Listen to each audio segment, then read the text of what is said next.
1971 ஒரு அப்பா அம்மாவுக்கு ரெண்டாவது பையனா ஒருத்தன் பிறக்கிறான். இவனோட அண்ணன் ஐஐடில படிச்சு பிசினஸ் பண்ண போயிட்டான். ஆனா இவனுக்கு 10th அப்புறம் படிக்க பிடிக்கல. ராயல் என்ஃபீல்ட்ல அப்ரெண்டிஸா வேலை கிடைச்சு 6 மாசம் வேலைக்கு போய் அப்பாவுக்கு வேலை பிடிக்கலங்கிறதால அந்த வேலையை விட்டுட்டு ஈரோட்ல ஒரு கார்மெண்ட்ஸ் கம்பெனில வேலைக்கு சேர்ந்து இந்தியா ஃபுல்லா சேல்ஸ்க்காக சுத்தி நல்லா இங்கிலீஷ் கத்துக்கிட்டு அந்த வேலையை விட்டுட்டு இன்னும் 3 பார்ட்னர்ஸ் கூட சேர்ந்து பிசினஸ் ஆரம்பிச்சு ஹெவி லாஸ் ஆகி டோட்டலா க்ளோஸ் பண்ணிட்டு வேற கார்மெண்ட்ஸ் கம்பெனில போய் வேலைக்கு சேர்ந்து அதே நேரத்துல மாடலிங்ல கொஞ்சம் இன்ட்ரெஸ்ட் இருந்ததால அதையும் கத்துக்கிட்டு முதல் முறையே ஹெர்குலஸ் சைக்கிள் ஆட்ல நடிச்சு அதுக்கப்புறம் 1990 என் வீடு என் கணவர்ங்கிற படத்துல ஒரே ஒரு சீன் ஸ்கூல் பையன் கேரக்டர். 1993 பிரேம புஸ்தகம்னு ஒரு தெலுங்கு படத்துல 22 வயசுல ஹீரோ சான்ஸ். அந்த டைரக்டர் ஷூட்டிங் பாதியிலே செத்து போவ, அந்த படம் பாதியிலே நின்னு போவ. அதுக்கப்புறம் அதே வருஷத்துல தமிழ்ல அமராவதி போஸ்ட் ப்ரொடக்ஷன்ல இருக்கும் போதே ஒரு ரேஸ் ட்ரைனிங்ல ஆக்சிடென்ட், 3 மேஜர் சர்ஜரி, 1.5 வருஷம் பெட் ரெஸ்ட். 1995 ஃபர்ஸ்ட் ஹிட் ஆசை மீனம்மா.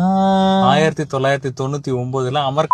இந்த கதையை அப்படியே கொஞ்சம் பாஸ் வச்சுட்டு அப்படி போலாம். 2002 ஃபார்முலா மாருதி இந்தியன் சாம்பியன்ஷிப்ல 4th பிளேஸ். 2003 ஃபார்முலா BMW ஏசியால 12th பிளேஸ். 2010 MRF ரேசிங் சீரீஸ்ல ஒரு சின்ன மெக்கானிக்கல் ப்ராப்ளமால பாதியில வெளில வர நிலம். அதே வருஷம் FIA ஃபார்முலா 2 சாம்பியன்ஷிப். 15 வருஷத்துக்கு அப்புறம் 2025 சொந்த டீம் அஜித் குமார் ரேசிங்னு ஃபார்ம் பண்ணி Porsche 992 GT3 கப் கேட்டகரியில FIA 24 ஹவர்ஸ் சீரீஸ்ல துபாயில கலந்துகிட்டு 3rd பிளேஸ். நம்ம ஏகேவை தவிர வேற யாரால இப்படிலாம் செய்ய முடியும்?